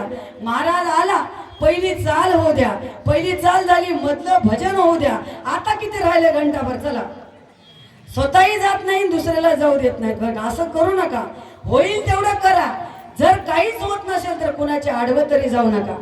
काही लोक म्हणतात महाराज मांजर आडवी गेल तर काम होत नाही, असं म्हणतात बरं का. 100 मांजरी आडवी जाऊ द्या, गॅरंटीने काम होईल.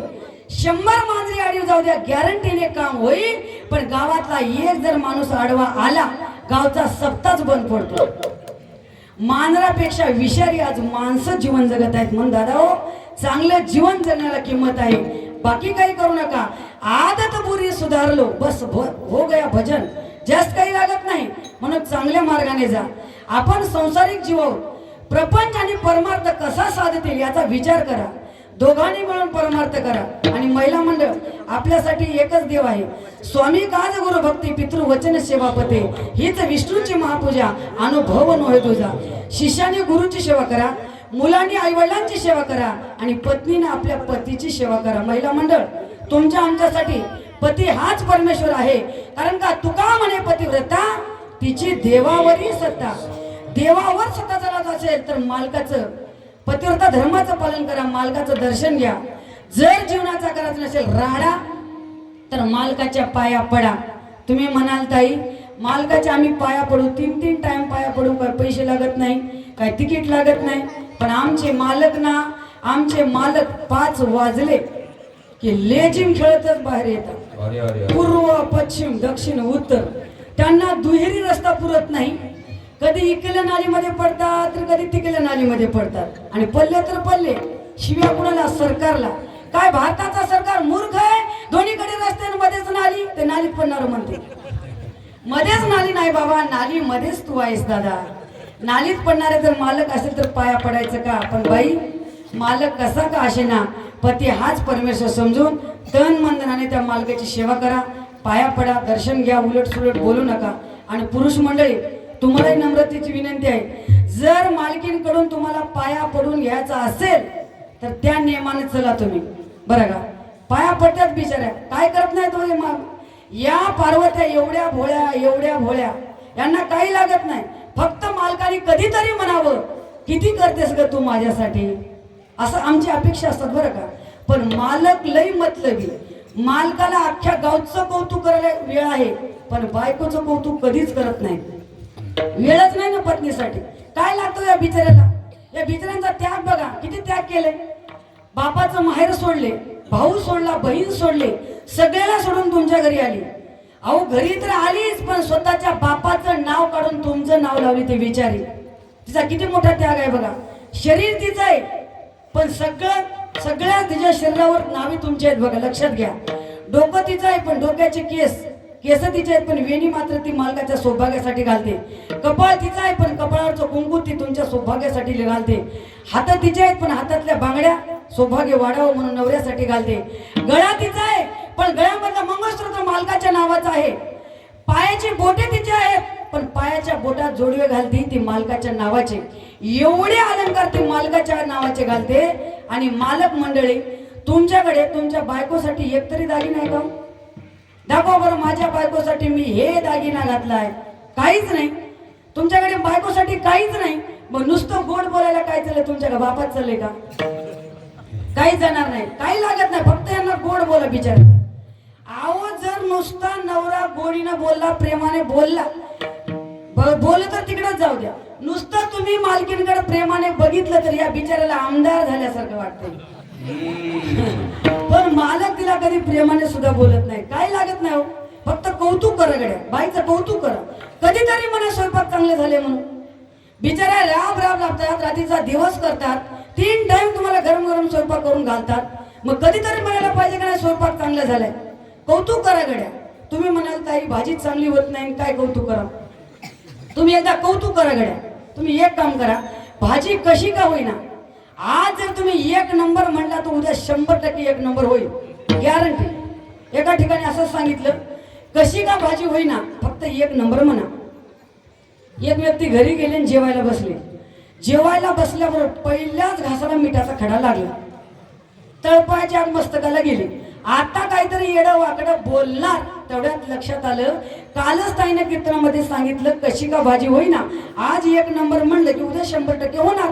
म्हणून तो आलेला राग गटागटा गिळला, येडं वाकडं झालेलं तोंड सरळ केला आणि हसत म्हणू लागला, वा 1 नंबर भाजी.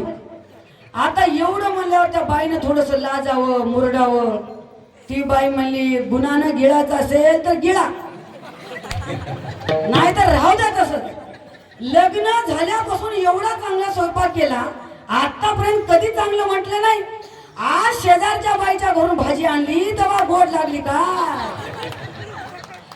कौतुक करा, पण वाटी तुमच्याच घरची आहे का बघा, नाहीतर फजिती करून घेशाल. काही लागत नाही महाराज.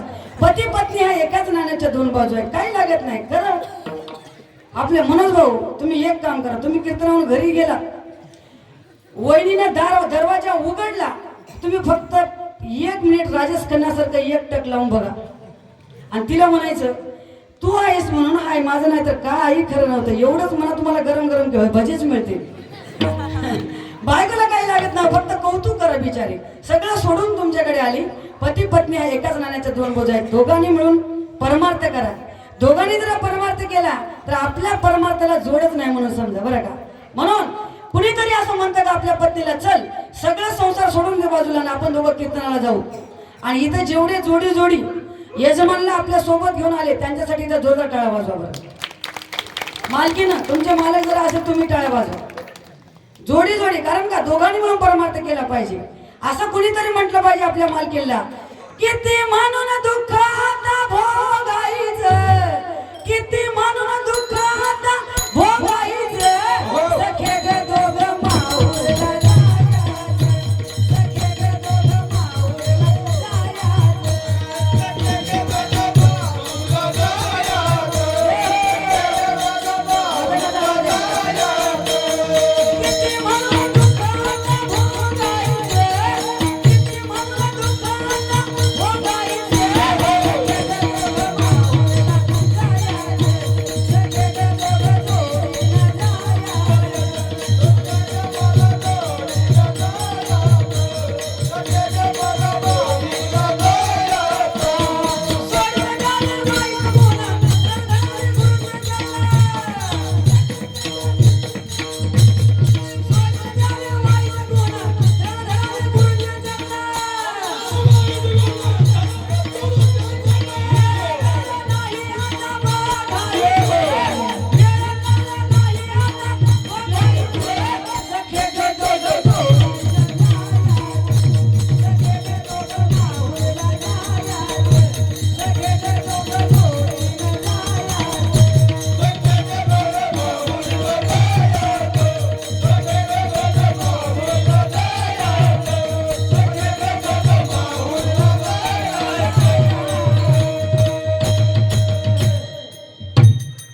असं म्हटलं पाहिजे आपल्या पत्नीला, सखे या संसाराचं किती दुःख बघायचं, संसार सोडून टाक, चल दोघं जोडीने माहूरला जाऊ, गुरु महाराजांचं दर्शन घेऊ आणि सद्गुरु वाचून सापडे ना सोय, धरा त्याचे पाय आधी आधी. म्हणून चल सखे आपण सद्गुरूचं जोडीने दर्शन घेऊन आपण जीवन मुक्त होऊया. असं गुरुदत्त वचन कर प्यारे, एक दिन चले जाएंगे.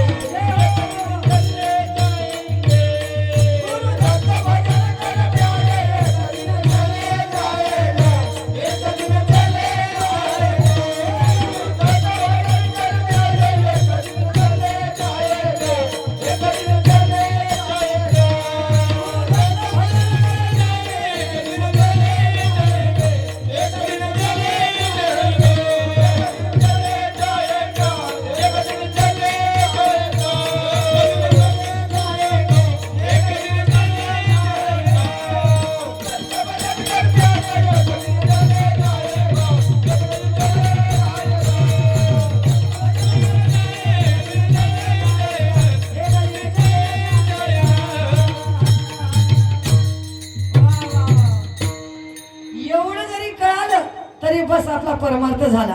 एक दिवस आपला जायचं आहे एवढं जरी कळालं तर बस झालं. कारण का जायचं आहे हे प्रत्येकाला कळालं की तो माणूस पापच करत नाही. म्हणून भगवंताचं नामस्मरण प्रेमाने करा. एक दिवस प्रत्येकाला जायचं आहे. प्रेम करायचं असेल तर भगवंतावर प्रेम करा, प्रेम करायचं असेल तर गो मातेवर प्रेम करा, प्रेम करायचं असेल तर छत्रपती शिवाजी राजांवर प्रेम करा, प्रेम करायचं असेल तर भारत मातेवर प्रेम करा. नको तिथं प्रेम करू नका. आजकालचे पोरं उठलं की सुटलं कुणावर बी प्रेम करतात, उठलं की सुटलं कुणावर बी प्रेम करतात. आणि प्रेमाला प्रतिसाद मिळाला तर ठीक आहे, जर प्रेम भंग झालं, प्रेमाला प्रतिसाद रिस्पॉन्स मिळाला नाही की मग देवाकडे जातात आणि देवाला सांगतात, देवा तुझ्या गाभाऱ्याला उंबराच नाही, सांग कुठं ठेवू माथा कळनाच काही, देव कुठं शोधू तुला मला सांग ना, प्रेम केलं एवढाच माझा रे गुन्हा. देवा मी काय केलंय, फक्त प्रेमच केलंय ना. देव बाप्पा म्हणतात, बापू तू प्रेम केलास पण तुझा रॉंग नंबर लागला. जिथं प्रेम करायचं तिथं केला नाहीस, नको तिथं केलास बरं का. अरे बाबा शेमड्या पोरीसाठी जीव देण्यापेक्षा, शेमड्या पोरीसाठी जीव देण्यापेक्षा या भारत मातेसाठी मरा.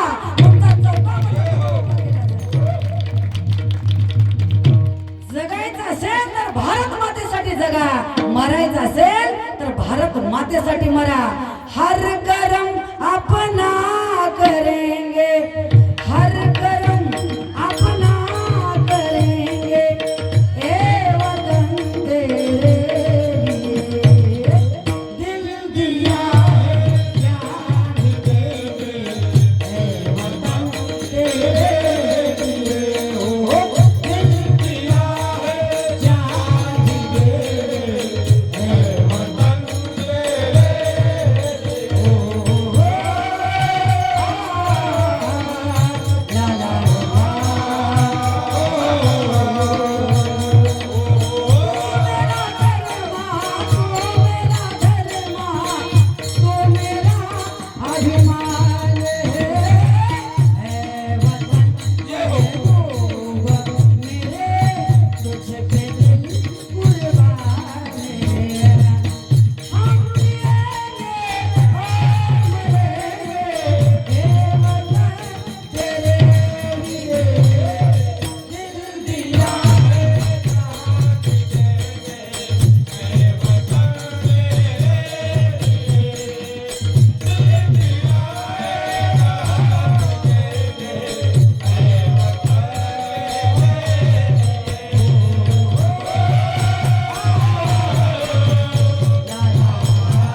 छत्रपती शिवाजी महाराज की धर्मवीर संभाजी महाराज की जय भवानी. जय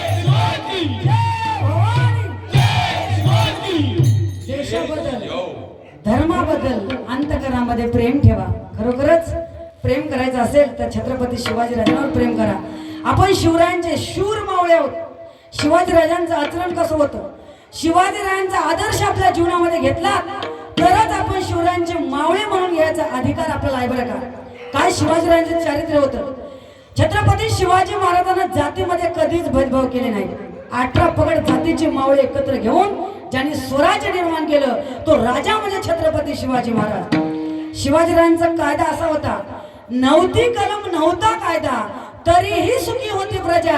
कारण का सिंहासनावर होता माझा छत्रपती शिवाजी राजा, माझा छत्रपती शिवाजी राजा.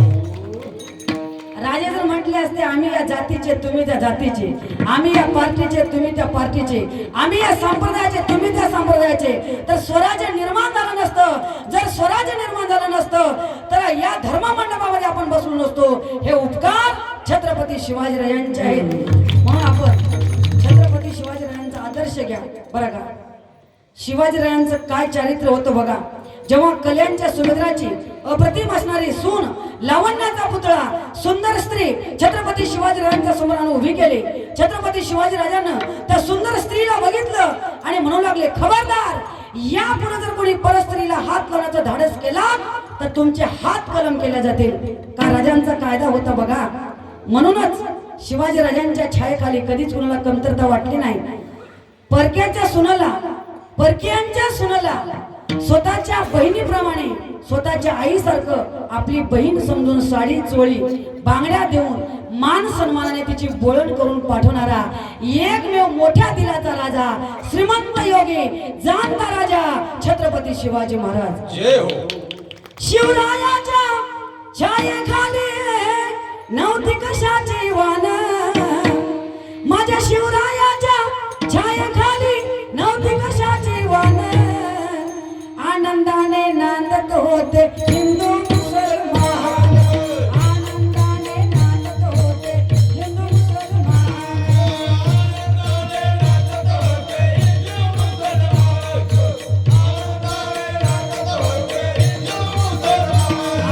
काळ्या रात्री तळपत होतं जिच्या रूपाचं ऊन, काळ्या रात्री तळपत होतं जिच्या रूपाचं ऊन. अशीच देखणी होती एका सुभेदाराची सुने, अशीच देखणी होती एका सुभेदाराची सुने. कादरुनीला आई म्हणाला, कादरुनीला आई म्हणाला राजा तो सिलवान. आनंदाने नांदत होते हिंदू मुसलमान, आनंदाने नांदत होते हिंदू मुसलमान.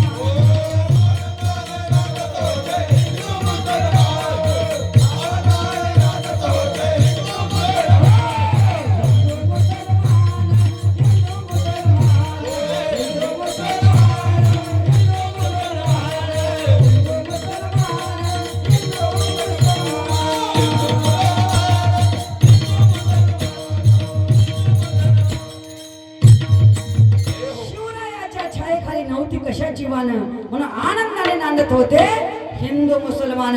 म्हणून आपण सुद्धा भेदभाव करायचा नाही. आपण फक्त शिवजयंती आली की राजे पुन्हा जन्माला या, पुन्हा जन्माला या. शिवाजी महाराज आज याला तयार आहेत, पण तुम्ही अगोदर छत्रपती शिवाजीराजांचे निष्ठावंत मावळे बना. ज्या छत्रपती शिवाजीराजांना सुपारीच्या खांडाचं सुद्धा व्यसन नव्हतं, त्या शिवजयंतीला काही गावामध्ये, आपलं गाव आदर्श आहे बरं का, काही गावामध्ये नको ते वाईट व्यसन करून डीजे लावून नाचतात. राजाला किती वाईट वाटत असेल. म्हणून असं छत्रपती शिवाजीराजांच्या जयंतीच्या दिवशी कोणीही वाईट व्यसन करायचं नाही आणि करणाऱ्याला मध्ये सुद्धा येऊ द्यायचं नाही. कारण का तो राजांचा जन्मदिवस आहे. छत्रपतीच्या शूरमर्दानो, शूरमर्दानो होऊ नका बैमान, होऊ नका बैमान. तुम्हाला शिवरायाची शिवरायाची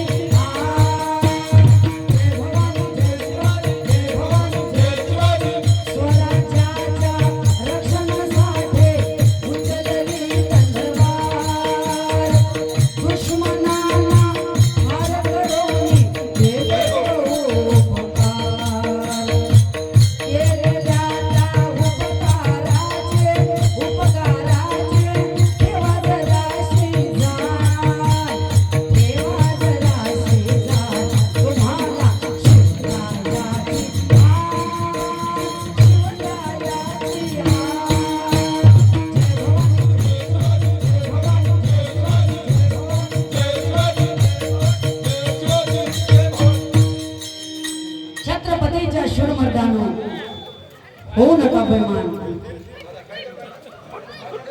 मारू नका.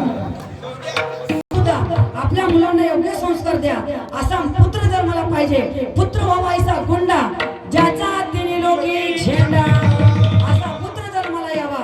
आज आपण बघतो आदिशक्ती अनुसया मातेनं पती सेवेच्या सामर्थ्यावर या ब्रह्मांडाचे नायक तिन्ही देवाला चालक मालक पालन करता, रक्षण करता आणि संहार करता या तिन्ही देवाला 6 महिन्याचे बाळक केल्या होत्या. एवढं सामर्थ्य पती सेवेच्या सामर्थ्यावर आहे. म्हणून पतीची सेवा, भगवंताची सेवा करून आपण आदिशक्ती अनुसया मातेचे आपण मुली आहोत बरं का. त्यांचा सुद्धा आदर्श आपल्या जीवनामध्ये घेऊन वाटचाल करावी. अशा प्रकारे आपल्या पुण्य पावन भूमी पाटोदा या नगरीमध्ये परत सेवा करण्याची मला संधी मिळाली. त्याबद्दल समस्त सप्ताह कमिटीचे, समस्त तरुण बांधवाचे मी मनापासून आभार व्यक्त करते. नामांकित मृदंगाचार्य आमचे मनोज भाऊ सिंगणगावकर, माझे दादा आनंदा महाराज थडीवरगावकर, सुंदर साथ दिले. आपले आळंदीकर महाराज आहेत, चिटमुगरेकर महाराज आहेत, पेटीवादक महाराज, अतिशय सुंदर दोन्हीही चौकदाराने असं नृत्य केलं महाराज. एवढा आनंद वाटला या दोन्ही चौकदाराला बघून. प्रत्येकाच्या मनात असं वाटलं की आपणही कीर्तनात उठून नाचावं. आणि खरा आनंद आहे महाराज. नाचायचं असेल इथंच नाचा, पण लोक इथं नाचायला लाजतात. 5 वाजले की मग नाचतात, तिकडे नाचून काही फायदा नाही. म्हणून नाचण्याचा आनंद ज्यांनी घेतला, सर्वांना आनंद दिला, त्यांचा सुद्धा मनापासून आभार. आणि सर्वांचा आवाज व्यवस्थितरित्या सर्वांच्या कानावर पोहोचणारे आपले साऊंड सिस्टम वाले भाऊ, सुंदर अप्रतिम असे सिस्टम भाऊचे आहे. साऊंड सिस्टम वाले भाऊचे सुद्धा मनापासून आभार व्यक्त करते. हा आवाज कोणाचा म्हटलं तर हा आवाज सर्वांचा आभार व्यक्त करून झालेली कीर्तन रूपी सेवा भगवंताच्या चरणावर सेवेला पूर्ण विराम. जय आनंद